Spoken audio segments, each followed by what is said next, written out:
Hello. Today we are going to practice how to say our R.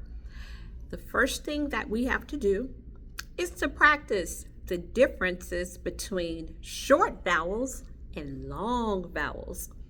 So let's practice. Our short vowels are A, E, I, O, U. And do you know what sounds they each say? A says A, as in apple. E says eh, as in egg. I says I, as in igloo. O says ah, as in octopus. U says as in umbrella. Great job. I want you to keep practicing.